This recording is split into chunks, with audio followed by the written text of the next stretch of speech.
Okay guys, update on the Dodge van. I got kind of a good news, bad news thing going on here. I reset the float on the carburetor so it's not leaking fuel now. I replaced that rotten hose for that choke pull off. It's running pretty good now. I filled it up full of water to see where the coolant was leaking from, and it was coming from the lower radiator hose.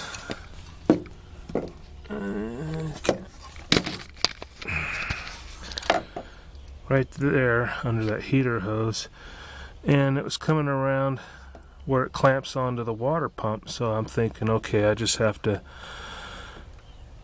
tighten the clamp and it'll be golden. But of course somebody had put that clamp on upside down. I don't know how and why people do that, but the clamp was way underneath, so I had to loosen it off to spin it around to tighten it again. Well, it doesn't tighten, and you know why?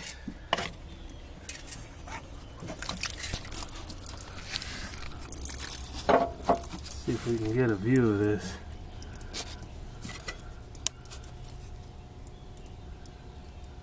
The neck on the water pump, where the hose clamps onto, dissolved away. There's no meat on there anymore. So I need a water pump,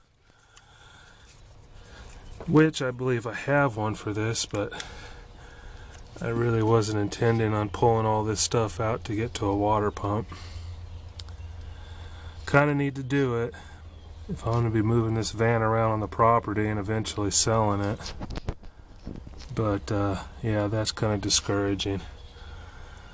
So I guess we'll be looking forward to a water pump video coming up pretty soon. This is that carburetor I mentioned earlier in part 5 that young man had murdered. I remembered the bowl damage slightly incorrectly. I thought it was a front corner, but it was actually a side corner, which makes it even more amazing because there's more meat back here and it still managed to break it off. You can see the fracture here, and where he goobered up all the JB weld all the way back here and around here. He's got some other stuff going on here too, like replacing the factory screws with a couple of bolts. I guess he could get more torque that way, crush it down harder. Maybe the theory was to crush the aluminum so tight you wouldn't need a gasket anymore. And this is kind of bizarre here too. The vent cap is underneath the top. It's supposed to sit up here.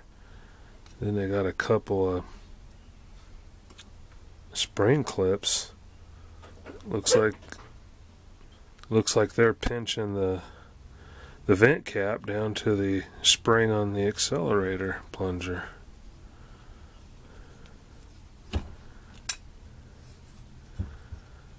Then they were using the choke pull off as an alternative vacuum source, so they tapped into that.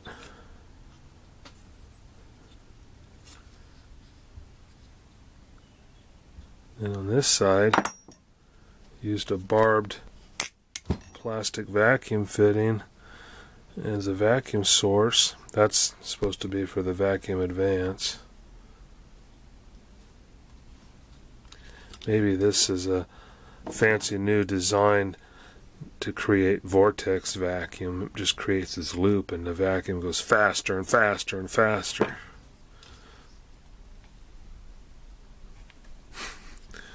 I don't know. You know, I've had this thing kicking around since 2009. It still looks pretty fresh. The base is incorrect. That came off of a different carburetor. I robbed that for the carburetor I put in the car. That replaced this damaged one, so bottom part's not factory. The top half is. but it's only good for parts now. Anyway, I said I'd show that, so there it is. Okay, I'm beginning the water pump change, so I got to start with pulling the radiator. Unfortunately, it's bolted through the front to this support, and it's not as simple as taking the front leg of the doghouse off to get to the front of the radiator, because the front part of the doghouse is physically part of the radiator support. So I have to go underneath and reach up and get the bolts out to pull that radiator. You know, it looks like the radiator is going to have to go down to be removed too, because of these overhangs, which means the front of the van's going to have to be jacked up. Well, wish me luck. Look at this weird hose clamp. It's like a speed clamp. You can lift it up and move it, I think, and then lock it down.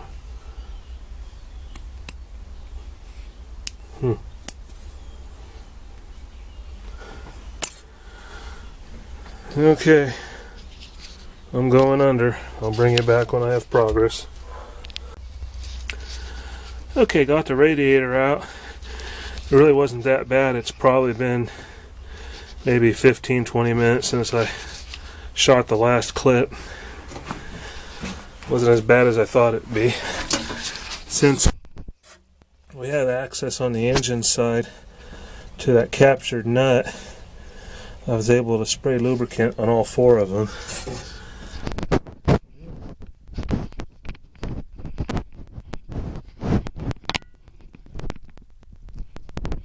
And there's the radiator. Now that I got it out, it'll give me a chance to clean it up some. But then,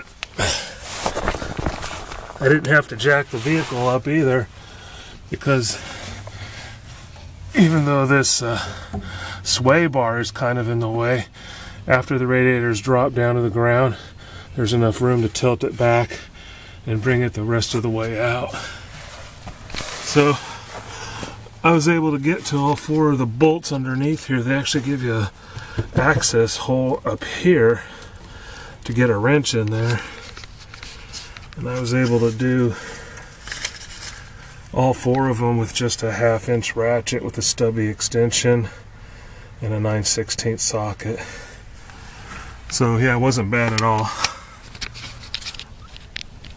So now I'll have to pull the fan belt, the fan, and the pulley, radiator hose, bypass hose, and then I'll be able to get the water pump out. So I'll bring it back again when I got more progress. Alright, just about ready. Got the fan and pulley assembly off, and the V-belt. A little tip, do the V-belt last, that way you have tension on the fan and the pulley assembly to help you break the bolts loose. And interestingly enough, this old belt, there we go. It's been in one position for so long, it's holding that position since I've had it parked here so long. But it's actually not in bad shape. Some light cracking, but I think I have belts in service that are worse off than that. Somebody fell for the flex fan jive at one time. It's got the aluminum flex blades on it. Those are pretty cool when you rev them up high and the blades start popping off. This bypass hose, the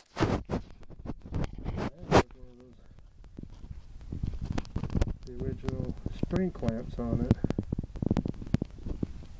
Those are a pain in the butt.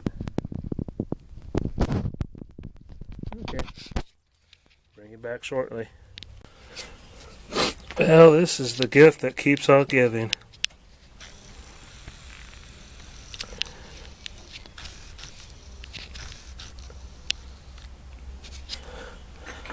Yep, it's a broken bolt. At least it broke on the shoulder, so I still got a lot of meat there to work with. And I tried working it carefully, and I heated it up with some gas, and it just wouldn't come out.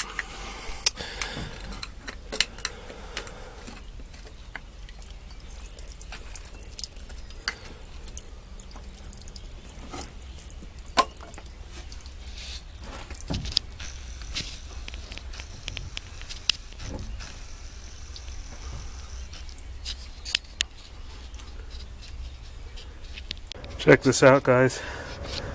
This is the water pump that just came out of the truck. That's the neck where the lower radiator hose is supposed to go to. Here's another slant 6 pump that still has the neck intact.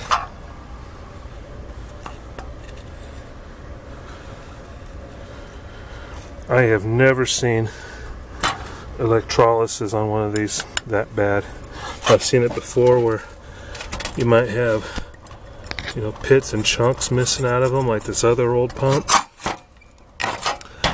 I've seen some where the ends are divoted, so there's chunks of the end missing. This thing lost almost the entire snout of the pump. This little edge here is what was still clamping on there. There was no clamping power over here. This is where it was leaking. So, even though this is an extreme example, it's a good reminder of why you use distilled water in your cooling system. Fortunately, this old van doesn't have other aluminum parts in it other than this water pump. Slant sometimes will use an aluminum water neck for the thermostat housing, but this one's steel. But yeah, good reminder there. Whatever water they were using must have been really acidic. It is a Chrysler water pump, but I think that's a date code right there, 74, so it's a replacement pump. Alright, so I gotta try to get that broken bolt out and then dig up another water pump. This one's too crusty to use. I got a better one. Well, I'm about to call it done for the day. This thing's fighting me. Not good news. The broken stud itself is starting to twist. It's not coming loose, and I've heated it and banged on it. It's just not coming out. So I need to be prepared just to grind that down and drill and tap it. And I'm thinking what I'm going to try to do now that the radiator's out of there is remove the front of the doghouse with the core support on it, and that should give me really good access straight onto that to do my drilling and tapping. I could just sit right there and be straight on it. So that'll be my next step, because I've spent enough time on this today. It's cold out and it's starting to rain, so I'm going to wrap this up and come back to it later. So thanks again for watching. Another update. I couldn't stop just yet. I did get the rest of the doghouse pulled out. Wasn't too bad. Of course, it didn't hurt that it was missing a lot of the bolts that hold it to the floorboard. But yeah, I just had to disconnect the heater core supports from these frame supports and disconnect the emergency brake from it, and it just lifted out of here. And yes, I did break the rest of that bolt off. But now I got good clear access to drill it out. Also, fortunately, it's not a blind hole. I can feel the bolt on the other end in this water passage, which is probably why it corroded and stuck in there anyway, because I don't think I've ever had that happen on a slant before. But considering how corroded that pump was, that corrosion probably got in the threads of that bolt and just traveled through there. Look at this. This is that bypass hose. It actually has no flexibility left anymore. I tore it off in pieces to get it off the pump. So a pretty badly neglected cooling system. Although it does look like the radiator was rebuilt not too long ago. The paint's still good on it, and I found a rebuild tag towards the bottom, so that might have been their first failure and they fixed that. I get to deal with the rest of it. So anyway, next trip down here I'll have a drill and a handful of bits to break and get started on that. Okay, it's the next day and I'm all set up here ready to drill out that broken bolt. It's kind of cramped in here and there's nothing too exciting about watching a guy drill out a bolt, so I'll just check back in with you when I have some progress. But all I'm really going to do is take this center punch and very carefully get as close to the center of that as possible. Punch it. Start with a small drill bit and work my way up and drill to the tap size for 3/8, and then hopefully at that point I'll be able to use a 3/8 tap to chase the threads, the pieces of thread that are still in there out. But we'll revisit. Okay, just broke through for the first time. Broke one bit so far, the smallest bit. I put too much sideways pressure on it, but stepped up, and this is my third size and the first pass through it. So far so good. That bolt's drilling fairly soft. Okay, good progress here. This went a lot easier than I expected. That bolt, like I mentioned earlier, was pretty soft, so it drilled out nicely. And I didn't even have to drill up to the tap drill size. I drilled up to just under the tap drill size, and I was able to knock the remaining threads out because they were loose. So I was able to knock them out, so I just used the tap to chase the threads a little to clean them up, but no problem. So for anybody that may need to know, this hole and this hole, they're the only two blind holes. The rest of these are through holes. These are obviously through holes because they're outside the engine casting. The one that broke on me is the only inside through hole. So sealant should be used on that, obviously. So I just have to go dig out that water pump I'm going to use and clean this up and find another bolt. Oh, and another thing that obviously really helped a lot is this excellent access you get inside of a van. I'm really enjoying this for working on it. I mean, I'm actually sitting on the floorboard. My feet are on the floor of the ground here. And I was able to just get straight in there with the drill, no issue. So that was pretty sweet.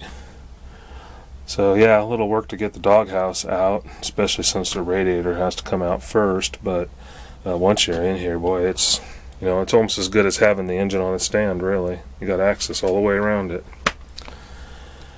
All right, that's it for right now. Thanks for watching.